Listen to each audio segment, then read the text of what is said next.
And theoretically, we should be live now. So this is, wow, this is a first. Also, those headphones are making the sound of my voice, so we're going to put those away. Guess who is co-hosting the WAN show today? Well, you don't have to guess. She's right here. So we are going to have a pretty different WAN show today for a couple of reasons. Number one is that we have actually covered the vast majority of the tech hardware news that has gone on this week over on TechLinked or on Linus Tech Tips or just on Twitter or YouTube stories, because really it's been all about CES. But something that we haven't touched on is something that you guys have been asking for a lot, and it's an update on Secret Shopper. So as a lot of you will remember, it ended up being an incredibly popular series for us, with each episode getting well over 1 million views. Agent Janice, okay, and you're gonna have to help the audience out here. Is that your real name? Absolutely. Are you actually from accounting? Yeah, I do accounting at Linus Media Group. It's not a joke. So do you know that that's a meme? I do. Well, after everyone blew up and said, "What? A real Janice from accounting?" Yes, there's the real Janice from accounting. So Janice, for those of you who didn't see it, secret shopped 6 different system integrators as someone who's not necessarily, a hardcore gamer or hardcore tech enthusiast, and honestly got either treated really well or treated downright rudely. So you guys have kind of asked for an opportunity to talk to her about how the whole thing went. So we're going to talk about that. I'm going to go through some random floatplane stuff because Luke's not here to do it, and you guys, you're not going to get through an entire WAN show without some floatplane stuff. And then I might actually bring Denis on to talk about some highlights from CES, because we were down there together, and he's the only other one who, for whatever reason, I don't know why either of us are here, but who decided to come in to work today. So let's go ahead and roll the intro, and let's get right into it.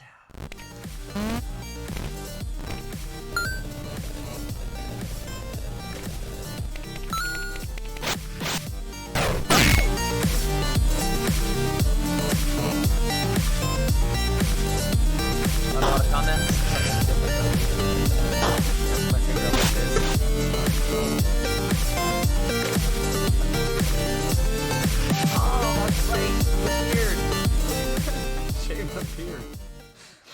All right, so first of all, this is your first time on WAN Show. Everything's live, unedited, uncensored, so I just want to make sure that I lay down some ground rules here. I need you to keep your extremely foul potty mouth off of the WAN Show. Do you think you can handle that? I'll do my best. I'm just giving Janice a hard time. She's like, if anything, very, very sort of like... Not that. Yeah, the opposite of that. Why don't we go with that? So first of all, I want you to kind of share with the audience, what was your initial thought when you were told, okay, you're gonna be our secret shopper. You're gonna go buy, what was it? I think it was $1,000 US, right? 2,000. 2,000? Sorry, 1,500. 1,500. US. Okay, Yeah. split the difference between our two answers. Accounting. At least we got there in the end. We got there in the end. So $1,500 US per system, and you were told, okay, go buy 6 gaming systems. Yeah, I was very intimidated because I know next to nothing about computers, let alone gaming rigs, and talking on the phone is not my favorite thing to do, so... So a live show where you talk about the experience is even better, right? Absolutely, I'm loving this. Yeah, at least those videos got edited, fortunately. Yeah, I don't know. I was willing to help, willing to give it a try. I thought it was a cool concept, and the feedback we got actually proved that, more so than I was even anticipating, so. Cool. Yeah. So that honestly all of that is actually exactly why we went with Janice for this project, because Janice isn't stupid, she just doesn't know anything about PCs. And I honestly think, as people who are immersed in this tech, like every day, it's so easy to forget that, oh wait, hold on a second.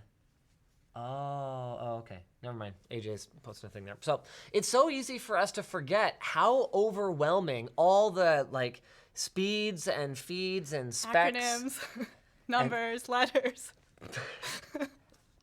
And how if you're coming in as someone who actually doesn't have a lot of context for this stuff, honestly, in a lot of cases, it's not even as simple as like, well, higher number better, higher model number better. Because you might get told something like, oh, okay, well, this processor is 5 gigahertz with 6 cores, and this one is 4.6 gigahertz with 8 cores. And you'd go, what would be your reaction to that? That would be my reaction. Exactly. And so the thing is that like Ivan and I will hear something like it's $1,500 and it comes with a Core i3 and we'll be like, ah, ha, ha, ha, ha, ha.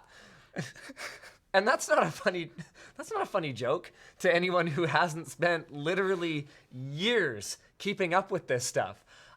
So that was actually exactly why we chose Janice for this, because do you feel like you learned a lot? I probably have forgotten some of this stuff, but that first time I was ordering the actual computers, by the last one, I felt like, okay, I would know like the very basics of what I'm actually looking for a gaming PC, I guess. We've got BESN here saying Janice played her part very well. That's exactly because I didn't have to play a part. Exactly. So, okay. Now, not everything made it into the finished videos. Did you end up watching them, by the way? The finished videos, yeah. You did watch the finished videos, okay. Was there, this is just before we kind of get into some of the specific experiences, but was there anything that you felt like the finished videos didn't capture about your experience? And you can feel free to pick on individual brands. Like, part of this whole thing has been about making it a really open experience for everyone watching. Right. Well, to be honest, that was an entire day on the phone, and by the end, Ivan would tell me something about one of the brands that we had called, and I'd be like, which one was that again? Was that the one with this or that? I had no idea. He had it all in a spreadsheet to keep track, but after you spend an hour plus on the phone for each brand, it just kind of blurred together.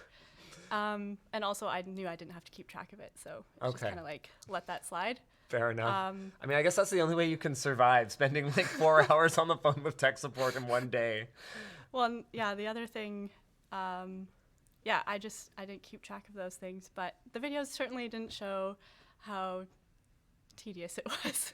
Right. To just be like, I don't know, I think it was HP for tech support. I was just sitting there with like, are they still there? I don't know. Went and go check my phone, and 15 minutes later, oh yeah, they're still there, great. And Dell, okay, so we made fun of it a lot in the videos, but the thing with Dell, where they would just stop talking. Yeah, you don't know if they're checking something or... Haha. Just these awkward pauses. Like, how hard is it to... And the thing that was craziest about that to me was, because for me, I was going, okay, their call center could be overseas. Or there could be a bad connection or something. There could be some explanation for why it's taking them a very long time to reply. But then when you were like going back and forth, having a conversation, there didn't appear to be any delay on the line. Yeah. No, there was, I think the only technical problems we had, I think it showed in the first video, was one of the brands couldn't hear me properly. But I'm not even sure I believe that. Because I just wanted to send an email instead of talk to me on the phone. Okay. Give me a highlight for the best experience that you had in the pre-sales side. Do you remember that sort of well enough? The highlight I just remember it was the end of the day. The last one we called was Main Gear. Yep. And the salesperson just went through everything step by step. They had it visually on their website, so I could actually like read it as well as hear it, because I need to see something in order to remember it or process it. And he was just very patient. And I just remember getting off that call. It wasn't 45 to an hour minutes long, and it's like, oh, okay, I'm done. And I actually learned something about computers, and I ordered it in under 15 minutes. And it was very relieving. So now tell me, what was the worst experience that you had during the ordering process? I know who my pick is, but I really would like you to go first here. During the ordering process. Yeah. I think the one that stands out is cyber power, just because I felt like I was just dismissed and kind of like, well, you have to at least know what you're looking for to buy something. I'm like, well, that's why I'm calling and asking. So not just because we didn't end up with anything, but just like emotionally it felt like it was just very dismissive. So. Yeah, no, that was really rude. I actually wasn't going to pick them because with cyber power, like their policy is whatever, and that's a stupid policy, and that's really rude. But the one For that our situation, maybe it didn't work out or something, but the one that I really didn't like though was the way that Dell kept like not listening to you. How many times Thank you. How many times did you tell them you wanted a desktop? Oh, a laptop? And here's the craziest thing about it. Like, you guys didn't really get to experience some aspects of this because you were watching the heavily edited down version of this. Like, you guys watched an 18 or 25-minute video or something like that. But Janice's call with Alienware alone was 45 minutes, an hour? At least. Something like that? Something like that. So you guys are watching this like heavily condensed version of it. And so it's hard to get a feel for the time spans that existed between the events that took place. And the crazy thing about, I'm looking for a gaming desktop. Okay, so would you like a laptop? No, a desktop. Right, okay. Here's the laptop I've selected for you. That whole exchange happened within a very short span of time, did it not? I think so. It was just one part of the conversation. So they were basically just not listening at all.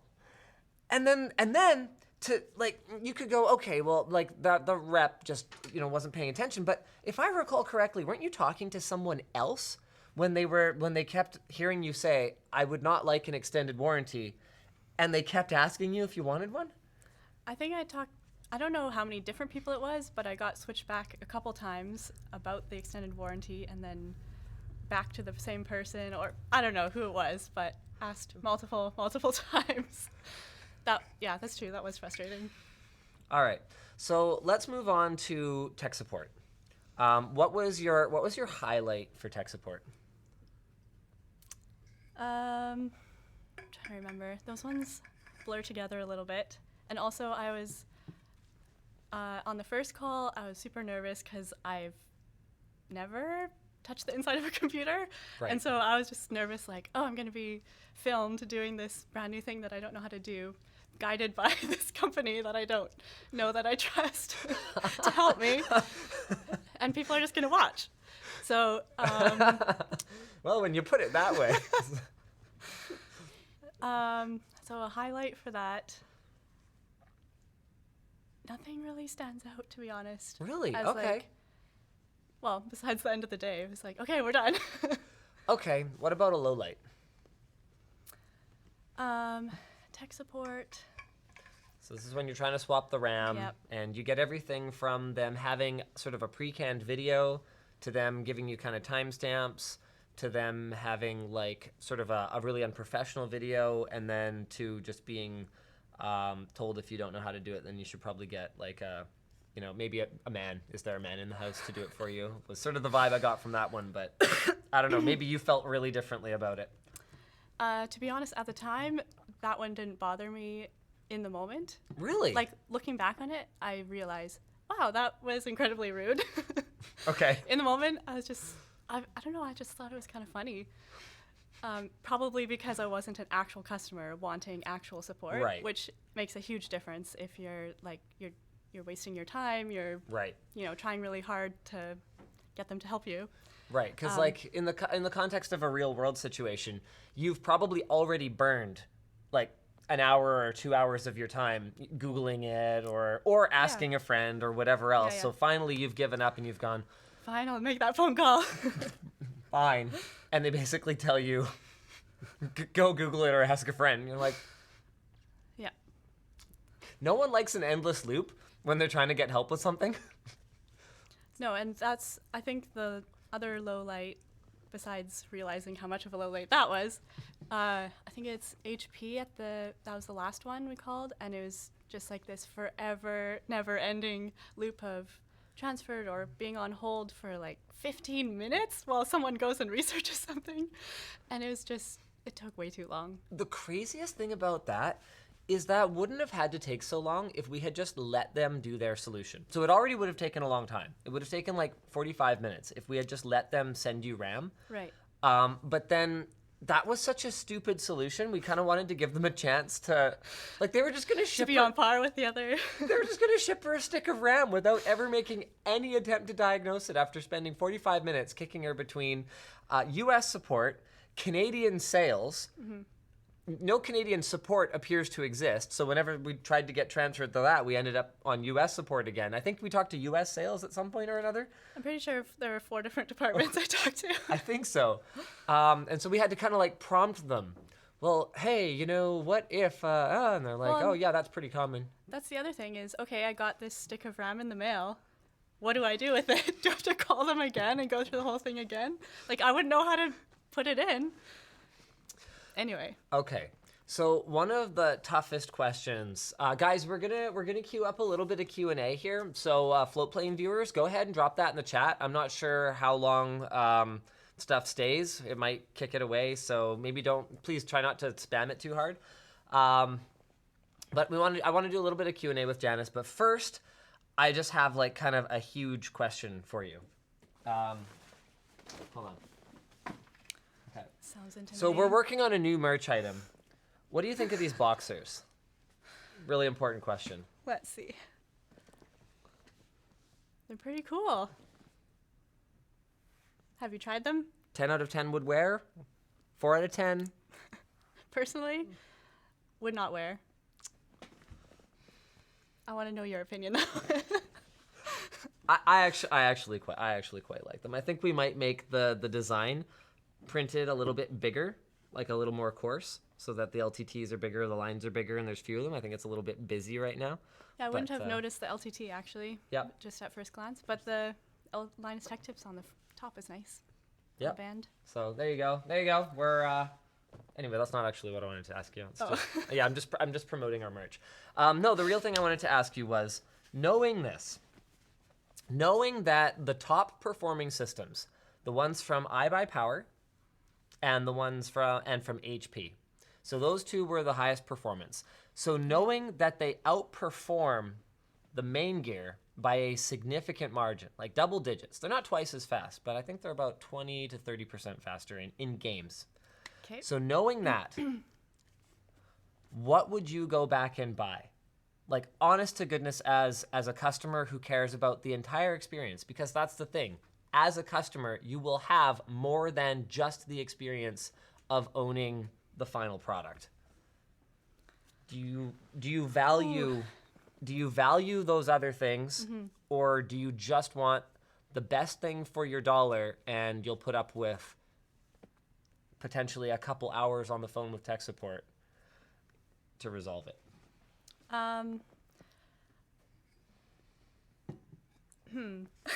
So I guess I feel like vetoing HP just because like I said, I don't like making phone calls, and when you expect to spend an hour on the phone every time you have to phone them, that would deter me greatly. However, depends if it's my computer or if I'm giving it away. Hold that thought for 1 second. Okay. So it's interesting that you said that. So would you veto HP over Alienware? Because Alienware took a long time to solve your problem, but they just took a long time to solve your problem. You didn't get bounced around the same way. So I think HP only ended up taking about another 15 minutes. So it was like an hour versus an hour 15 or something like that. Don't quote me on the exact numbers. But did Alienware stand out in your mind far less just because you didn't have this endless loop of frustration and transfers? Apparently, because interesting. That's the one that stands out in my mind is HP. I'm not sure how that all plays into what I would actually purchase. Yeah, well, why don't we say this then? So I'll give you 2 scenarios. Scenario number 1, our mock sort of premise is real. So scenario number 1 is you're buying a system for your brother. You're a super nice sister who has $1,500 US to spend on her brother for some reason. Wow, good on you, by the way. Heck yeah. Which one do you buy? Okay, let me think about this. You're making me make these spot decisions with so many things to consider. That's the WAN show. Yeah. Okay. So if it's for my brother, I would definitely. Apparently, he's an avid gamer, not for real, but we're pretending. Yeah, sure. So I think in the end, because it's a gift, I would just like, well, I went through the hard stuff for him. Now I can give him this really good computer. So I would probably go for like best bang for your buck kind of Really? thing. So you'd go I buy power because, okay, the research, the pre-research essentially that you have to do in order to get the best thing. But remembering though that I buy power I think did reasonably well on pre-sales, I think so. and yeah. they only really screwed things up on tech support. So Well, if I'm giving this to my brother, who is an avid gamer, then he'll probably be able to, you know, so he won't need tech support as much, at least. I see. So you would just go the best hardware that fits inside the box that it fits in for the money that you have. And if the RAM is broken or whatever, you just go, well, you know what? I've kind of done most of my job here. Here's a free thing. Don't complain too hard if you have to invest a couple hours into making it work right. To be honest, I would give it to him having no idea that anything was wrong because I would not think to start up the computer before giving it to him. Interesting. Nor would I know how to check those things. Ivan told me how to check that. Okay. I like that. Okay. So then question number 2. Okay. Now it's for you. Actually, no, I have a new question. Question number 2, it's for your parents. So they are, I'm making assumptions here. I'm making assumptions, forgive me. I'm assuming they are less tech savvy than you. Is that fair? I would say nowadays they are. My dad used to be all up on computers in the 90s. Ooh, and that was then a while ago. he didn't keep up, so. Anyway, yes, as of now, they would probably greatly value tech support, although my dad hates being on the phone even more than I do. So let's see. I would swallow the pre-sale phone support, just kind of like, okay, this is what I'm doing to get something for my parents. So it'd come down to tech support and I guess like longevity. Sure. Just because then I don't have to do this all over again kind of thing. Right. So that doesn't really help because we tested them. They're gaming PCs and and we tested them for gaming. So I'm not sure which brand would be the best for this scenario. So, I mean, we can kind of draw parallels between, in general, we can draw parallels between the gaming performance of a system and its performance across a pretty wide range of tasks, actually. Okay. So, you know, if it's 20-30% faster for gaming to get the iBuyPower or the HP compared to the main gear, then you can kind of assume it'll be that similar. Let's just say that for the sake of argument. Okay. And is that the same for like how long something lasts, or will continue to be faster? None of them really stood out as using very shoddy components. It's a little bit complicated, so I would say Origin actually probably had, I'm just trying to remember who everyone even was. I think Origin probably had the highest tier motherboard and power supply, which is generally something that affects the longevity of a system more than other things. Okay. But Origin's spec was much lower than both Alienware's and main gears. So you kind of had those 3 performance tiers. You had iBuyPower and HP, and then way down from there for gaming anyway, you had your Alienware and your main gear, and then down from there you had Origin down. Okay. So taking everything into consideration, I did appreciate main gear's tech support as well as pre-sales. And it did feel like they just cared enough about you to like not even have any ounce of, like, you don't feel disqualified because you don't know much about computers or don't know what you're talking about. Cool. So yeah. So probably them. And then Probably would you do the major. same thing for yourself, or would you have other considerations? I'm curious. That's my last question. Sure, Last okay. question for now. There'll be more. I'm just gonna go with probably the same, kind of like a bit of bang for your buck, but I want it to last long, and then not knowing much. Or since I work here, I would probably rely on some people around here to help me out with tech support, but if I was completely on my own, Sure. tech support would be important for sure. Okay, so here come the questions from our floatplane peeps. Here's one. This one isn't first, but I just thought this was really good. A question for Janice. After this experience, if you had to buy a computer in real life, and let's assume you didn't work here, like Okay. just normal vanilla Janice, not LMG equipped Janice. If you had to buy a computer in real life, would you shop online again, or would you go to a store? Oh, well, as I was saying to Ivan before we started all the first phone calls, Yeah. I felt really nervous going in because when I did buy my laptop in 2008, Okay. my previous laptop, Yeah. We've upgraded her since then. It's fine. Chill, everyone. I did all my research. I actually knew a fair bit about computers by the time I was finished. Like, hey, what do I need, and how much does it cost for this thing, and like Interesting. to have Okay. the upgraded whatever. As you notice, 10 years has done something to my memory.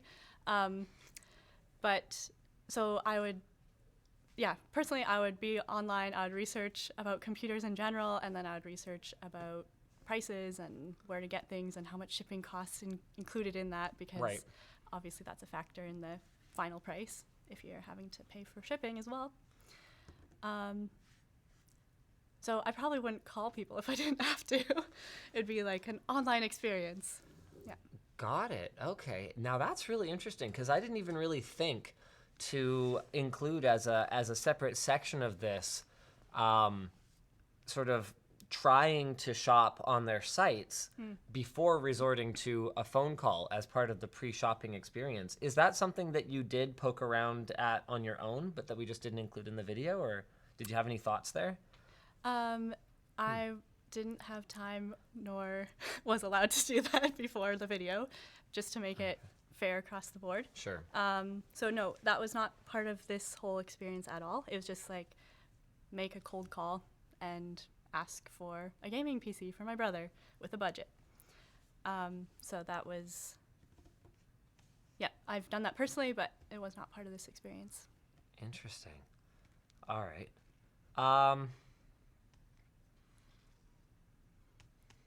Let me have a look, see if I can get.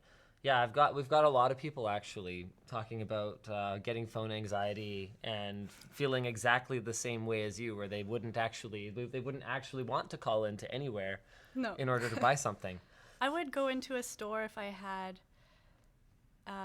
just like a really confusing question that I couldn't find out online by myself. Then I would probably just go into a store and ask a salesperson, pretend I'm looking at something to buy.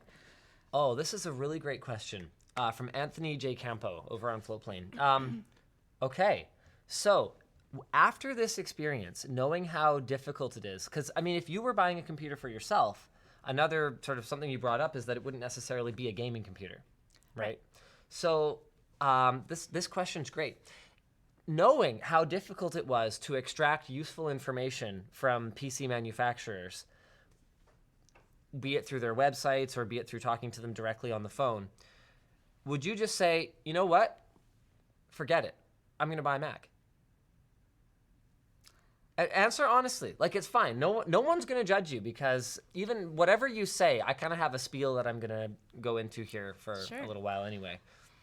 So that was the actual question? That was the question. Would Janice just go and buy a Mac? Would you? Okay, I'll read you the exact wording. Okay. Janice, if you had to buy a new computer, would you consider buying an Apple product because of the post-purchase support, or would you rather buy a more wallet-friendly device with equivalent specs that has worse support? And by support, Okay. I'm talking both pre and post sales. Okay. Because In general. yeah, Okay. I am kind of a cheap person, so I would probably go with the price point. That's my final answer. Okay. Yep. So the spiel that I was going to go into was, it's actually a really great question because a lot of people in our community sort of marvel that, because I mean, okay, because counterpoint to what you just said, you did already acknowledge that you'd probably go with main gear, even though that wasn't, strictly speaking, the best price to performance. Now, Apple does take that difference to another level in some cases. So you're willing to compromise a little, but with the perception then that Apple is a tier above in terms of the price and then a tier or two below in terms of the performance, you kind of go, oh, well, that's my line. Is that kind of... Yeah, kind of taking an average of Sure. that. Sounds right. So, but a lot of people in our community sort of marvel exactly the same way that Anthony here did. Not our Anthony, the Anthony who posed this question. Marvel that people buy Apple computers at all. Don't they see that it's a Core i5 instead of an i7 for the same price? How could they buy that? The OS isn't even that great. But the thing that people forget, the thing that you have to remember is that what Apple does so well, and you can crap on them for, it's all marketing, all you want, but at the end of the day, marketing is just another word for communicating proactively with your potential customers. And now if you think about it that way, that is a form of support. It is a pre-sales support. Now, deceptive marketing is bad. But when Apple says, okay, this thing is really light and has lots of battery life, if you carry it and use it a lot between charges, you should buy it. That's not necessarily deceptive. Now, they're not saying, well, okay, in some cases they do make performance claims that I kind of go, really, you guys? But, they're not saying that this thing is going to edit 8K video or whatever. Like, they're not getting specific like that. So there are many cases where Apple does market their products in a way that I wouldn't consider deceptive. And so I guess I'm just trying to point out that that is something that is an actual value to an Apple product. Now, for my own part, I don't buy a lot of Apple products because I don't need someone to hold my hand and make a flashy commercial about that sort of shows the kinds of users and the kinds of lifestyles that people have who should, want this product. That doesn't mean anything to me. Like, I actually do want to know the specs, and then I want to know the price and the pros and cons and all that nitty-gritty stuff.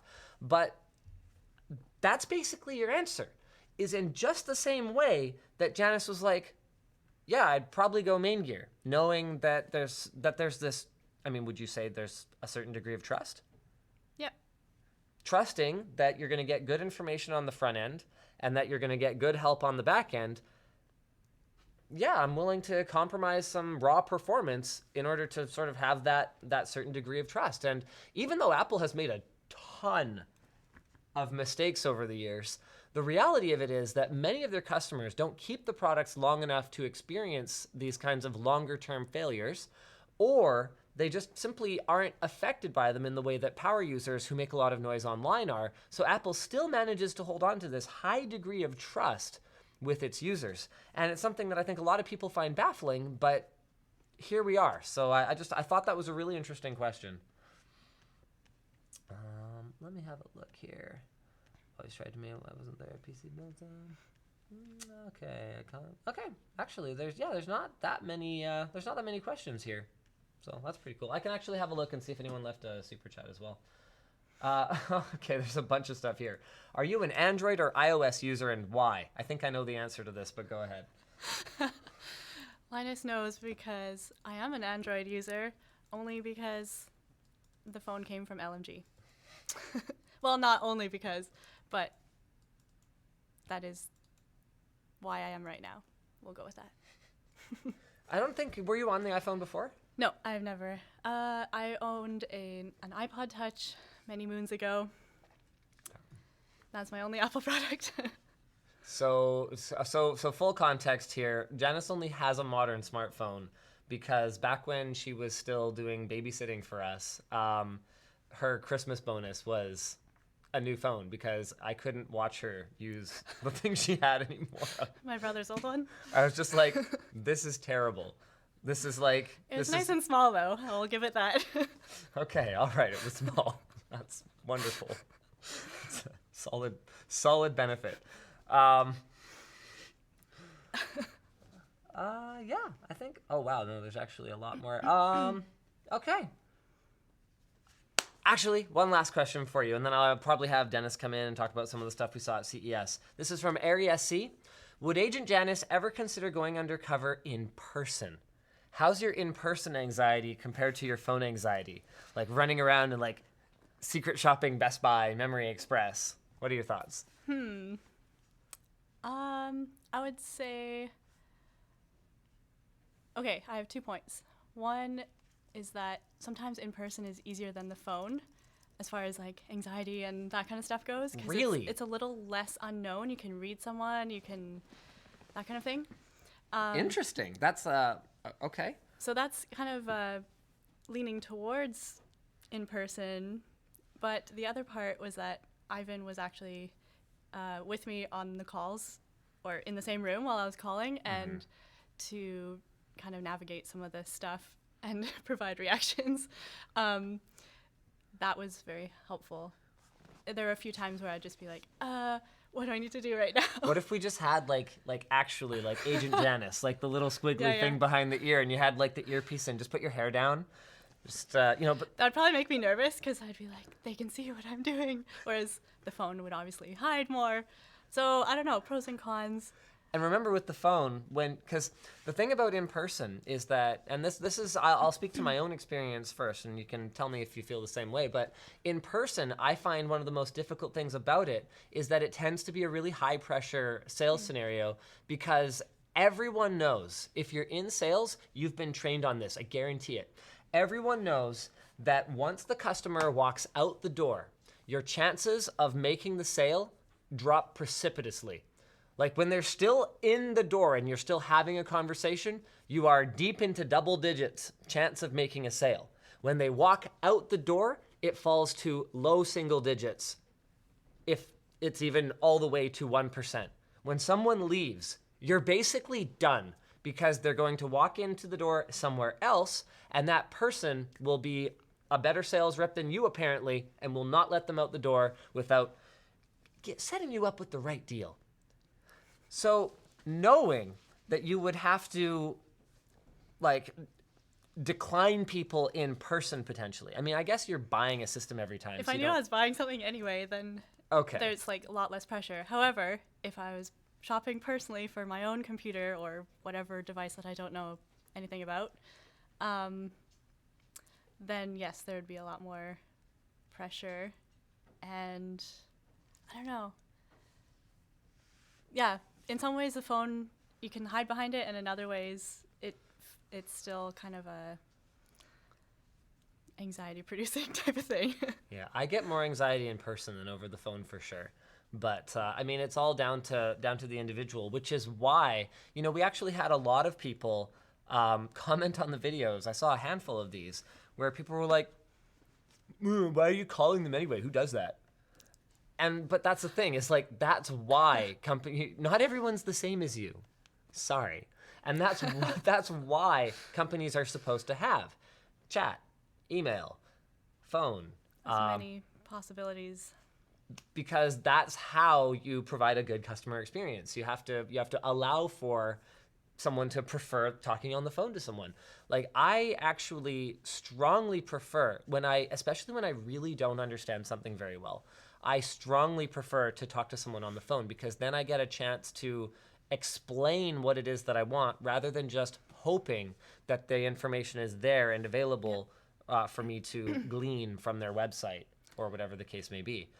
Also, when you talk on the phone or when you talk in person, there is the potential to negotiate. Now that is anxiety producing for me. But to each his own. Okay, I think that's pretty much it. There's one last question here that they just added. Casey asks, would you ever be on camera again? I am right now, so. Okay, fair enough. All right. Okay, I guess what, okay, I'm going to put my own spin on the question then. Would you consider doing a secret shopper again? Yeah, I just don't know what it would be for, because Agent Janice, her cover is blown. Yeah, I guess that's kind of a fair point, actually, isn't it? Although I guess that kind of goes, I doubt like Best Buy and places like that Oh, have.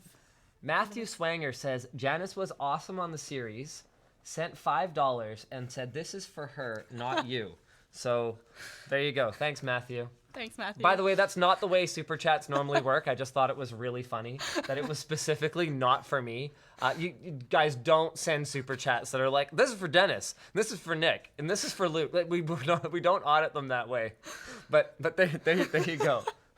Matthew hooked you up. So get a coffee, and thank you very much. I know that this is not necessarily your comfort zone. Really appreciate it. Honestly, I felt like what we did as a team, and you were an integral part of it, was a huge community service for the gaming community, not necessarily the technology community as much, because I think those guys and gals are like comfortable just ordering parts off Newegg and assembling it themselves for the most part. But for the people who aren't happy doing that, yeah, our audience is the techie people, but they don't want to build everyone in their family's computer. So this way, they can have the confidence to recommend an experience that those people are going to be happy with in the longer term. I actually have no idea how. Oh, no, I'm not letting you go yet. Right. I had a whole other thing I wanted to talk to you about. Okay. So I actually have no idea how, how this has affected the sales of those companies. But I do know that policies are already changing. So for one thing, I spoke with Dell back at CES, or not back at, I literally flew in last night at like midnight. So I actually spoke with Dell 2 days ago, and they said they have already made changes to their policies based on watching these videos. These videos are now mandatory viewing for all of their support centers, which is Wow. pretty cool. You actually made a difference. So one of the biggest problems, they said, was that instead of talking to their gaming team, because we were in Canada, you were forwarded to like a generic sales team that doesn't know anything specialized, especially about the gaming hardware. Yeah. Okay. And so that doesn't excuse how bad their script was, to be very clear, Delalienware people who are watching this show. But that was a difference that was made there. How did you feel about the responses that you got from the companies you heard from? That was the last thing I wanted to ask you. Okay, funny story. So I got the email a personal email from iBuyPower apologizing for the technical support experience that I received and assuring me that, things were going to change and thanks for the feedback kind of thing. At the time, I had not watched that video yet, and so I was a little bit confused because I thought he was referring to the first video experience, which was not bad. I actually rewatched it and thought, I don't know what he's talking about. Anyway, all that aside, so that was a personal email I received from iBuyPower. They also publicly acknowledged that they screwed up. They were like sitting there on their F5 buttons, like waiting for that video to drop on YouTube so they could have the first comment on it saying like, okay, we done goofed, like we're working on this. Sorry, Janice. So I thought that was a really cool way that they owned it. I don't believe we've gotten any response from HP whatsoever. I have not heard anything. So I haven't heard anything there. Main Gear put out a press release. I have basically I stroking don't know their own anything else. Oh. stroking their own egos. Oh, Main Gear, you're so great. Oh, I just love myself so much right now. So, I mean, in fairness to them, they actually did pretty well. They did do a pretty good job. They declared victory in their press release, if I recall correctly. So they said... Despite the conclusion that we came to? Despite the conclusion we came to, where we said, well, we did say it's a gaming computer, but then they were like, well, they also record, and Ryzen was good for CPU encoding. So, okay, you can slice that pie either way. Yeah. I'm just trying to think who else was involved. I don't know if CyberPower responded at all about their complete I've not heard anything. Bung up. Maybe I haven't received as many responses about it as I thought. So you had your Dell, who did respond. Well, to you. And they actually, that's interesting too. So Dell reached out to me partway through the series, but specifically said, I'm not going to say anything because I don't want to affect the rest of the outcome, and it wouldn't have anyway. But, thank you. We are watching this very closely. HP didn't say anything. And then we had Main Gear, and who was our other boutique? Origin. Yeah, Right. I don't think we really heard from Origin about it. Although they did want to meet with me at CES, and I really wanted to meet with the CEO, and I unfortunately wasn't able to make it over there. So I guess we don't have their response, but that's because I wasn't able to get there. Okay, so yeah, I just wanted to kind of get your thoughts on. Do you feel better now that iBuyPower apologized, or Well, do you forgive them? I forgive them. Took me a while, but You're very gracious. yeah. No, it wasn't, as I was saying to Linus, I did this for this purpose. It wasn't like I was actually purchasing the computer, and so Right. some parts I just kind of laughed it off. I didn't feel personally attacked or anything. Right. But Your looking emotional back on- investment is like less. Yes. Looking back at the video, yeah, that's not a way to treat a customer, so Well, it's just not a way to treat anybody. treat a person, yeah, that's true. It's not nice. Okay. All right. So I'll stop lying to you about actually being allowed to go now. Really, though, thank you for coming on. I felt like this was such a cool and important thing we did, and I'd love to do more of it. Agent Janice's cover is kind of blown because I'm pretty sure she is mega famous now within the system integrator space, because don't kid yourself, Main Gear, Origin, iBuyPower, CyberPower, HP, and Delalienware are not the only ones who are aware of this series. I had more than one system builder kind of go, whew.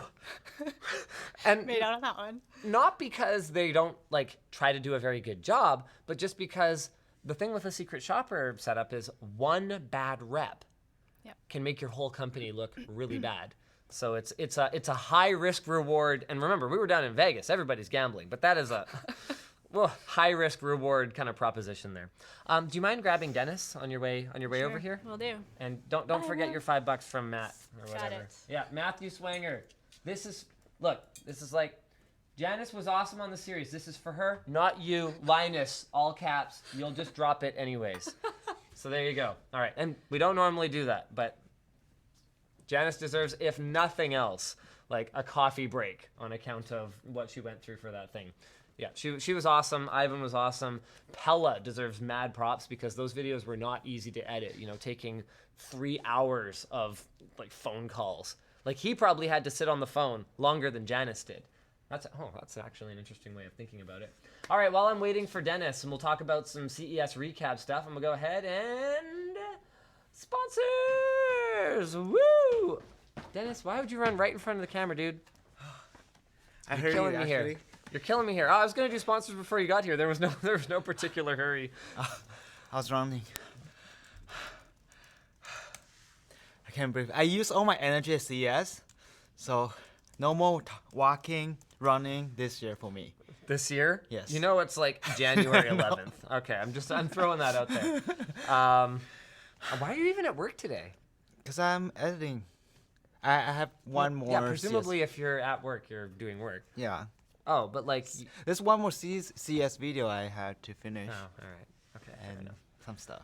All right, so I got to do our sponsors first, so you're just in time to hear about FreshBooks. FreshBooks is the super simple to use accounting solution for small business owners and freelancers that helps you create and send slick looking invoices. It lets you track your time with their timesheets function, manage your expenses, and keep track of who owes you what. They even have a feature that tells you when your clients look at your invoices for the first time. The mobile app has all the functionality of their desktop version, so you can take FreshBooks with you wherever you go. And if you have any questions, you can feel free to reach out to them where you will speak to a real person. Yes, support, which has been like a huge theme of today's WAN show, is something that FreshBooks specializes in. So go to freshbooks.com/WAN and get a free trial. Try it out. It costs nothing. See if it works for you. And if it does, then make sure you remember who told you about FreshBooks. Just enter WAN in the How Did You Hear About Us section. Next up, we've got PIA. Private Internet Access is kind of a weird arrangement, so I don't actually have a lot of talking points that I have to go through for them. Get PIA. It's a good VPN. It's affordable, and it helps support Linus Tech Tips. Woo. All right. Just we're like really late in the show to do sponsors, so I want to get through these, and I want to save. Oh man, I have Savage jerky. Yeah. So Yeah. you get the ghost pepper. You ready? No, wait. You didn't tell me that. But I brought my waters. This is really hot. I tried the Savage Jerky. Their goal is to make a delicious snack without nitrates or preservatives that's full of flavor but not bad for you. And they don't just sell jerky. Oh man, my mouth's watering. They've got hot sauces like the mojo jalapeno right there. They've got spice rubs. So this sauce here contains a blend of jalapeno, garlic, lime, and cilantro that provides an amazing zip at the right amount of heat in a Dip this with high-valve your bottle. jerky? No, most people do not dip their jerky in hot sauce. No, the jerky is an independent product. Oh. Okay, hold on. Wait to eat that. Hold on one second. Is this wanna the try hottest a one? little bit. Goes. No, that's not the hottest one. I believe the Carolina Reaper is the hottest one. I remember when I was dying last time. No, I can't promise that 'Kay, you I won't don't- die again. But Wait, I don't want to dip on your. Okay, I thought. Spicy. I haven't actually tried this one before. Oh, that's actually really nice. Can I have a little bit of this? Yeah. What? No. I want to try it. Why would you do that? Why would you dip jerky in hot sauce? No, I mean, yeah, go ahead, but like that's stupid. Who does that? That's like freak show. it's fine. You know, why did that insult go away? That used to be an insult. Yeah, freak show. Maybe it's not politically correct. I don't know. Anyway, check out Savage Jerky. Use offer code LTT to save 10% at savagejerky.com. They've got something for everyone. It's good though. We got a new shipment of maple buffalo bacon. I am so happy right now. Oh, this is not as hot as the one I tried last time. Never mind. The ghost pepper one is really hot. It takes a little while to kick in there. All right. Let's talk CES. How do I talk now? Too much fun. What was your highlight from the show? To be honest, this year is kind of like a blur to me. We've been just walking around. We have like to find stuff, but I found there are a lot of like foldable displays everywhere. Mm-hmm. Like I saw a display foldable purse, and Yeah, that one was cool. Yeah, So like we tweeted about it earlier this week, but like the top of the purse had a curved display, so you could open it and close it, right? And what was I didn't touch it. what was It wasn't- showing on the display? It's just some text. I think like that would be cool if you can change the texture of your purse, or you can put like your phone info. So you like foldable displays as like a fashion accessory? Yeah, I Like think if you could wear a bracelet that's like not just, you know, like, because obviously the idea of decorating yourself with like glowing stuff is not No, exactly I a new like one, those but, like, ones. Like, you know, they use those paper. What's that called? Like e-ink. e-ink. Yeah. That kind of material. That would look cool because it's not like too shiny. But would you like the next level where it's actually bright and like high resolution, like a screen? Yeah. But I don't Okay. wear anything though. But I think that would be cool. Okay, cool. Or like glasses. If the size like that, you can change different things every day. Yep, I could see that being something that would be popular. Dennis is dying. See, I could have given him the maple buffalo bacon. Can I have one maple? You can. You probably won't even be able to like taste it though. Oh, it's like a giant one. Ah, my maple buffalo Oh, bacon. this is good. Yeah. This is too spicy. That one's really good. Yeah, this one's really good. I really like this one. So, okay. What did you think of the foldable TV or the rollable TV? I didn't actually get to stop there to see, but Did you watch the video? I'm sorry, but I saw you post some stuff. I didn't see it, but Dang it, Dennis. All right, tell you what. this is pretty cool. All right, you don't. What are you even talking about? Which video? All right, the one where it rolls up. So I'm gonna. Yeah, I know that, but I didn't Yeah, watch it. I'm just gonna bring it up. All right, how does the rollable TV work? Okay, let's play it. Okay, so this is one of our videos from the show here. There's our epic shilling for D-brand. All right. Oh, So here's how it works. So you got this like speaker base here, okay? And it's about kind of yay big by yay big. So maybe like a foot by a foot, maybe a little more, maybe like 18 inches, 16 inches, something along those lines. So you press one button and boom, It opens up at the back, and the screen just raises out of it. How thin is this? I don't know, like less than a centimeter for sure. Like it's quite thin. Oh.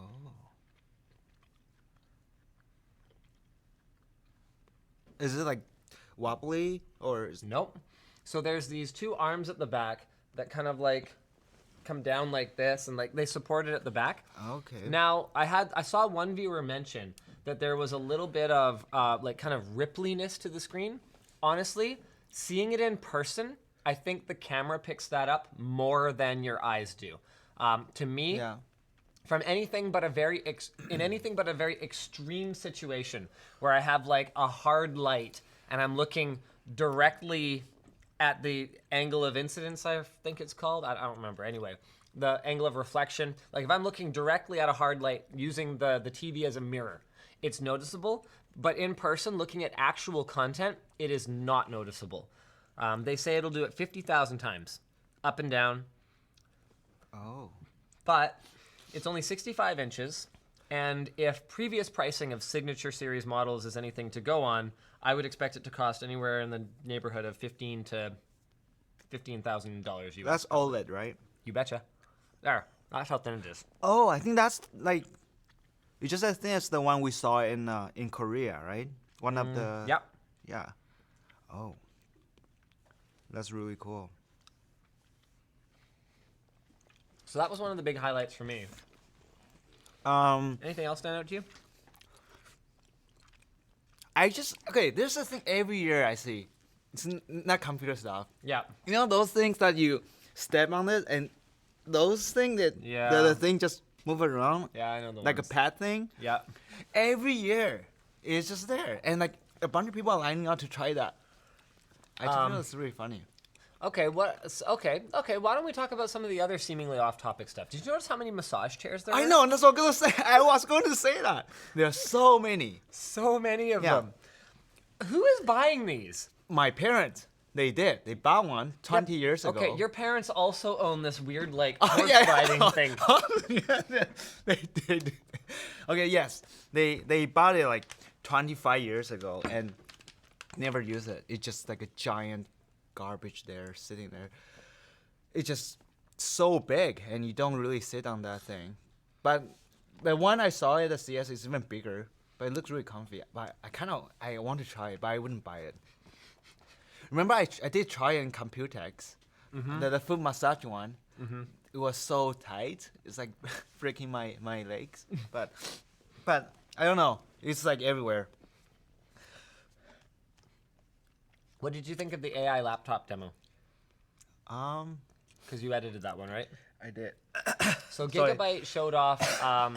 They've partnered with Microsoft, and they're using Azure, like Azure Cloud AI something or other. And the idea is that they've got a laptop that uses AI technology to intelligently manage its power distribution between the CPU and the GPU in order to optimize certain workloads. And they claim that they can get measurable performance gains out of it, but when we went to the booth, their demo was awful. So their gaming demo had two video playback side by side with an FPS counter on it instead of actually having the game running. And I asked why, and they said, oh, well, it's because the RTX performance embargo hasn't lifted yet. I kind of went, okay. Fine. And then on the other side, they had Adobe Premiere CS5. Which is like that's like the first demo I saw. They used really old Premiere version. Do you know why I think they used it? Why? I bet it's pirated. I bet the demo team just didn't have a CC license. Yeah. Probably. But why CS5? I don't Like know. I have a pirated copy of CS6 at the very least. I'm pretty sure it's still on the server somewhere. Like to be clear, we pay for Adobe Premiere, we pay a lot of money to Adobe. But Yes. like I will confess that in our very early days when we had no money, we had a pirated copy of CS6. I never used for a little it. while. No, I don't think you ever used it. We were Creative Cloud by the time you joined, Yeah. weren't you? Yeah. Weren't we? We always have the latest version. Yeah. But yeah, I don't know. I don't get it. Yeah. And the demo they finished the Yeah. rendering. I think the one without AI finished earlier. like a fraction of a second or yeah, something, yeah. like ever so marginally. And like to be clear, this was like a 5 or 10 minute render or something like that, wasn't it? I don't really remember. I have to see that clip, but it was a little bit. I don't know. They asked me to come back and run it again, and I was like, guys, I've moved on. The world has moved on. But they are so confident that their AI technology is going to work, and I'm kind of baffled here. I don't really understand how, like, the cloud is going to help with power state switching on microprocessors, which happens on like a microsecond scale. I don't really understand how it's going to help with that.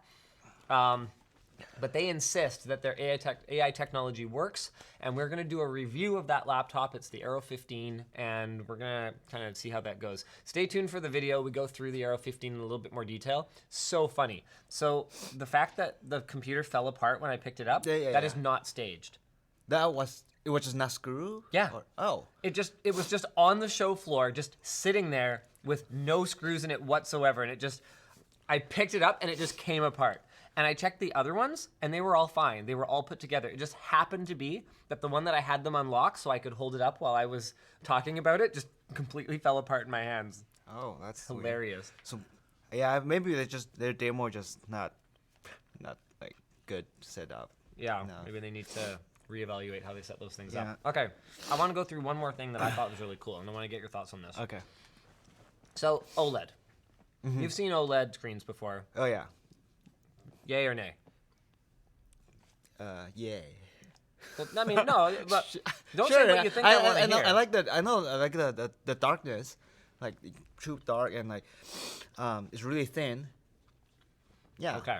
What if I said that you can have the benefits of LCD, so that's very high brightness, but you can get very near to the true darkness that OLED has with an LCD? Yeah, I think you told me about that. Did I? Lunchtime. Oh. Okay. Well, then I guess, fine. Imagine I haven't told you that before. I'm going to talk to the viewers. Okay, great. Okay. So, okay. Would you think that there's a way for LCD to achieve that level of darkness without compromising its brightness? Because that's the problem for LCD. All you have to do to get brighter is crank the backlight. Yeah. But then your blacks become grays. Like, it doesn't look good. And Yeah. you can turn the backlight way down, but then It's still. white is gray. Yeah. There's really no way around it, unfortunately. And there's mitigation strategies. So you can have TVs that have zones that can be individually brightened or dimmed. So if you have like a highly reflective white spacecraft flying by on this side, and then you've got like the pitch blackness of space behind it over here, these zones can be brighter and these zones can be darker, but you get this ugly, like staircasey looking, in some cases like halo effect around the bright objects because those zones are square. Okay. And there's nothing that you can really do to make them perfectly align with the Yeah. shape of the object because they're just sort of modules of LEDs at the back that can be individually adjusted. All right. So, Hisense. Have you ever even heard of Hisense? I never heard. See, and the funny thing about Hisense is for so many years, every year I've gone to CES, every year they've had the booth right across from Intel. And I've always been like, who exactly are these guys? Why are they right across from Intel? The giant booth, like primo space. So we're talking center hall, right at the entrance. You got Intel, Hisense. You walk right in.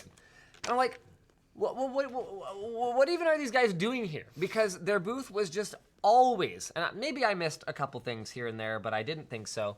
Their booth seemed to be always kind of dead, with them like trying kind of desperation tactics to get people to come in and look at it, like having people like shouters be like, oh, come in and see Hisense, the future displays.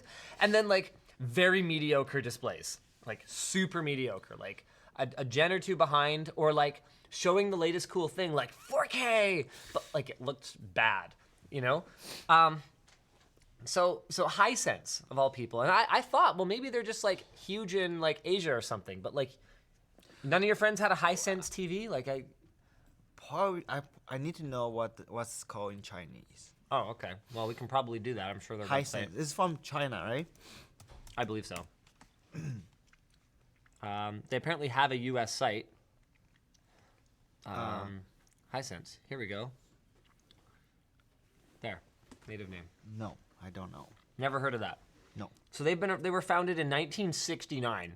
Like they're a 50-year-old company. $15 billion of revenue in 2013, so they've probably grown since then. They're also an OEM. So they sell to other manufacturers. Oh, they have several brand names. Combine, Kilon, Ronshen. Does that sound familiar? Nope. Nope. Okay. So anyway, I'm just like, who are these guys?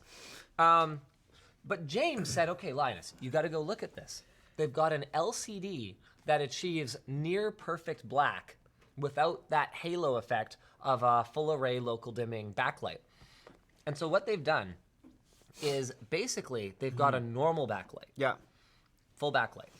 Then they've taken 2 LCD modules, and they were very clear that it is 2 modules, not 2 panels. Because if you put 2 panels together, you end up with all kinds of weird artifacting. In fact, I remember using a display that had 2 LCD panels, one on top of the other one, probably around 8 or 9 years ago. It was from a company called, oh man, what were they called? Stereo 3D monitor. So anyway, the idea was that it was for, oh man, Stereo display? I feel like it had like an X in it or something like that. Yeah, it was a stereo display, and so they were polarized vertically and horizontally, and then you wore polarized glasses. So it was passive instead of using active shutter glasses like NVIDIA's tech, and it was supposed to be for gaming. But it like barely worked, and that thing looked like garbage when you weren't looking at 3D content. Actually, it kind of looked like garbage when you were looking at 3D content. Anyway, they said that having 2 panels next to each other would introduce all kinds of visual anomalies, and I believe them. But having 2 modules and sharing some of the components that would make up a full panel assembly between them, things like light filters or polarization filters, they could work with. So what they've done is they've taken a full backlight. We're going to have a video on this that's quite a bit more detailed as part of our CES coverage that's going to roll out over the rest of tonight and then I believe tomorrow, and then regularly scheduled content is coming back on, I believe, Sunday. But they've got this light, and they've taken a first panel, and it's grayscale. So it's black and white. Well, not black and white, because that wouldn't work very well, but grayscale. So you actually see an image of their demo has like a soccer player. Have you seen the demo? No. Okay. Unfortunately, it's in YouTube Stories that I did the thing, and there's absolutely no way to access stories. I don't get the whole thing where, you know how Instagram is like, you can't post from not your phone? Or at least for a long time you couldn't. And for a long time you couldn't even like browse it from not your phone. Like it would just tell you to load it up in mobile. That was a long time ago. Yeah, I probably wasn't born yet. But I just hate like intentionally locking things down. So Oh, okay. Wow. yeah, so I can hold this up for you guys. So that's normal multi-zone, and then this is what Hisense is doing. Oh. So you can actually make out. Sorry, I can hold it. So the first clip was the LCD regular display. Regular like multi-zone backlighting. Okay, that was like local okay, dimming. you're changing. Oops, sorry. So that's the first one. that's local dimming. So you see, there's not much Yeah. granularity to it. And then when we move over to the other side, this is what Hisense is doing. So this is an How? LCD panel with a backlight behind it that is grayscale. So what happens is you've got bright where where the image is bright, Yeah. and then you've got dark where it's dark, but there's still quite a lot of bleed from those Yeah. bright areas to the dark areas. But get this, in front of that module is an additional module that is 4K color. So what happens is in those areas, in those halos around where Yeah. the first one is letting the light through, you get to apply another darkening layer on it. That second module can go full black as well. So you end up You're with just an blocking effect. those bleeding. You're blocking out the bleeding with an additional layer. So you end up with a multiplier effect. So the way that it stacks together is if you could block out 1/1000th, let's say, because that's like a typical native contrast ratio, at least a couple of years ago. So if you could block 1/1000th of the light that comes through, sorry, 99 thousandths. If it was 1,000th the level, Yeah. then instead of it being half of 1,000th for having two, you can block 99 thousandths again. So you end up with like 0.0003 nits of brightness on the black. Like I took my hands and I cupped them on the screen and like tried to see the backlight through it. And it was really impressive. Really cool. And no one else is showing anything like this. And the whole thing is being, in my opinion, grossly underreported. Like I haven't seen any major publications like beating the drum about this because it's really cool. And so there's a cost benefit too, because instead of using expensive OLED panels, it uses two cheaper LCD modules to make a single panel, and it's very mature technology. The hard part was the algorithmic splitting of the incoming image into monochrome, or excuse me, grayscale and full color, and then recombining it together but maintaining the color tonality, which, I mean, I've only seen demo content on it so far, but it looked pretty darn good. How thick is the display? You know what? I didn't even think to check. I mean, tell me this. Okay, you've asked me this now twice. Why do you care how thick a TV is? I don't know. Like, because I don't, in the living room, you don't want to, like, a too thick TV. I don't know. For me, like, thickness is really important for me. And one of the reasons is, like, to show off. Like, look at the TV is so thin. Why? Who cares? I cares about the thickness of the TV. Okay. All right. Like, you don't care about thickness? I mean, it's easy for me to say because I have like a W7 at home Yeah, that's super thin, but like before that, no. My TV at home right now is like this thick. Yeah, it's probably because you didn't steal one from the office yet. Not yet. But yeah, I bought the secondhand. Like, yeah, I don't. It's 55-inch. I think it's LCD as well. I don't remember. It probably It's is. really old. It probably is. All right. Well, I think that's pretty much it for WAN Show today. We've actually kind of run over time. So thank you, Dennis. Thank you. Janice ended up lasting a lot longer than I thought. And thanks to you guys for watching. We will see you again next week. Same bat time, same bat channel. Bye-bye. Oh, wait. Hold on. Oh, I haven't done any super chats. Mikkel says, hey, Linus. Just want to say your coffee came in yesterday. I might do a video of me drinking it and to let you know how it tastes. I have to find a small grinder somewhere. Other than that, I managed to get 2 GTX 1080 Ti's for $550. How's that for a price? That's actually really good. That's awesome. Elliot, any micro-LED TVs demoed at CES? Actually, there were micro-LED demos, but I didn't end up getting a close look at any of them, so I'll have to get back to you on that one. Harris says, Linus, you don't understand machine learning. Azure/AWS uses tons of data to make predictions. The vendor probably didn't have large data set to train. Right, but how do you make a prediction about like the GPU rendering frames in PUBG? I'm ready to be proven wrong, but they're saying that it's power allocation. But the issue that I have with this is that a well-designed laptop already, like today, doesn't power throttle when gaming. So if we're not throttling, if everything's going full chooch, as Jake would say, then why do we need AI power distribution and reallocation? So, I mean, hey, I'm ready to be wrong here, but their demo didn't work either. So I also have the only evidence that I have yet to observe with my own eyes backing me up on this, but we shall see. Kyle says, did you get the gift my fiance sent you? She thought your sandals needed extra style. You got a new one during Christmas. New socks? You didn't get new sandals? I'm assuming it's the like the unicorn socks that arrived today. I was kind of wondering what was up with that. Robotron says there's no wrong way to eat hot sauce. No, yes there is. The way Dennis ate hot sauce was wrong. No, you put hot sauce on anything. Aldermere says, just received my first edition LTT cable ties on the East Coast. Woo! Happy to hear that. Oh yeah, I guess I should probably Should probably like pimp the store. Oh, I also want to see the unboxer. Can I see that? oh yeah, here's the boxers. And oh yeah, Luke is hiring. So I have a couple of details about that as well. So guys, check out the store.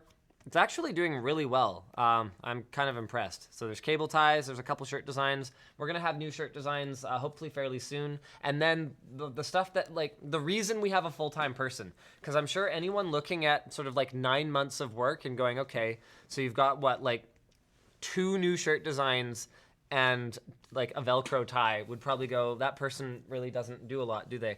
But no, we're actually hard at work on much more custom stuff because honestly, for my own part, I'm really not as into the stuff that like anyone can do.